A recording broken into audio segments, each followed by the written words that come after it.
নগদ সোনা রূপো মিলিয়ে শয়ে শয়ে কোটি কোটি টাকার সম্পত্তি, প্রাসাদোপম বাড়ি, দামি দামি গাড়ি, বিদেশ ভ্রমণ। আর এসব কার? টুলু মণ্ডল। একসময় যিনি ছিলেন পাথর খাদানের শ্রমিক, তৃণমূল জমানায় আচমকাই রকেট গতিতে উত্থান হয় তার, হয়ে ওঠেন পাথর ব্যবসার কার্যত নিয়ন্ত্রক। অভিযোগ, পাথরের কারবারে যে টাকা সরকারের ঘরে যাওয়ার কথা তা নিজের পকেটে পুরেই এই সম্পত্তি করেছিলেন টুলু মণ্ডল। আর এই কাজে তার প্রধান অস্ত্র ছিল ডিসিআর, অর্থাৎ ডুপ্লিকেট কার্বন রিসিপ্ট। টুলু মণ্ডলের সাম্রাজ্যে কোটি কোটি টাকার রাজস্ব ফাঁকি দেওয়ার জন্য এই ডুপ্লিকেট কার্বন রিসিপ্টেরই আবার নকল অর্থাৎ ডুপ্লিকেট করা হতো।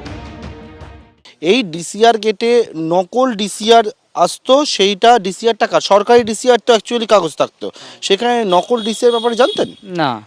ওই নকল আর অরিজিনালের মধ্যে আমরা পার্থক্য বুঝতে পারতাম না। এখন এটা বুঝতে পারছি যে নকল ছিল, যেটা বলছে মানুষ। 4-5 জন করে থাকতাম, একটা কাউন্টারের রসিদ দিয়ে স্লিপটা দিত, স্লিপটা নিয়ে একজনা সই করতো। পাথর বোঝাই লরি যখন বাজারে যায় তখন অত্যন্ত প্রয়োজনীয় নথি হলো ডুপ্লিকেট কার্বন রিসিপ্ট বা ডিসিআর। টোল গেটের কাছে থাকা অফিসে প্রথমে অরিজিনাল ডিসিআর তৈরি করা হয়। ওই নথিতে উল্লেখ থাকে কটি লরিতে করে কত পরিমাণ স্টোন চিপস বাজারে যাচ্ছে।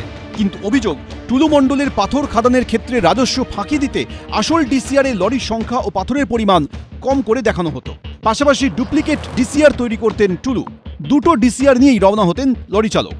সরকারের কাছে যে তথ্য পৌঁছতো তার থেকে বেশি সংখ্যক লরি বেশি পরিমাণ পাথর নিয়ে যেত, ফলে কোটি কোটি টাকা রাজস্ব ক্ষতি হতো সরকারের। তাহলে কি এই জালিয়াতি আটকাতে কোনো নজরদারি ছিল না? এখানেই চাঞ্চল্যকর দাবি করেছেন টোল গেটের এক কর্মী।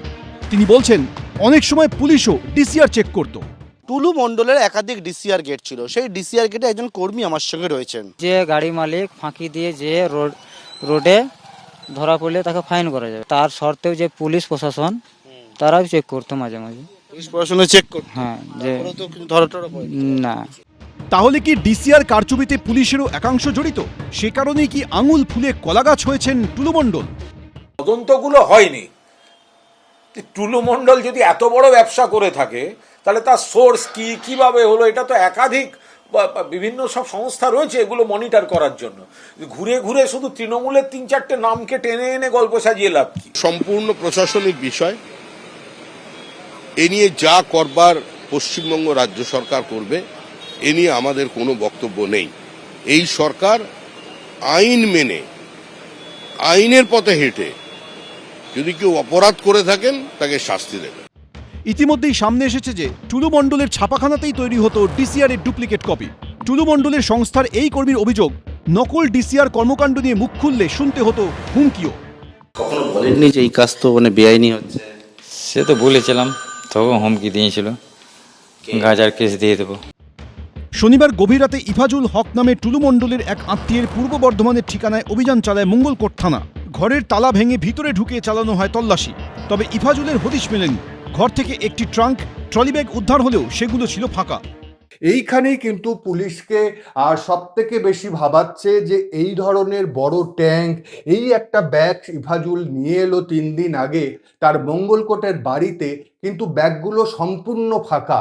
থানা থেকে আসার পর আমার শ্বশুরমশাইকে আমার স্বামী ডাকলেন, ডেকে দিয়ে দেখছেন থেকে বারান্দায় উঠোনে তখন পুলিশরা দাঁড়িয়ে আছে।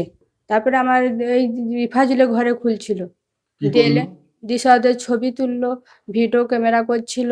ওনাদের সাথে আমাদের সম্পর্ক নেই। টুলু মণ্ডলের আত্মীয় ইফাজুলের সঙ্গে যোগাযোগের চেষ্টা করা হলেও তার মোবাইল ফোন সুইচ অফ ছিল। পার্থপ্রতিম ঘোষ, রানা দাস, এবিপি আনন্দ। এবিপি আনন্দ, এগিয়ে থাকে, এগিয়ে রাখে।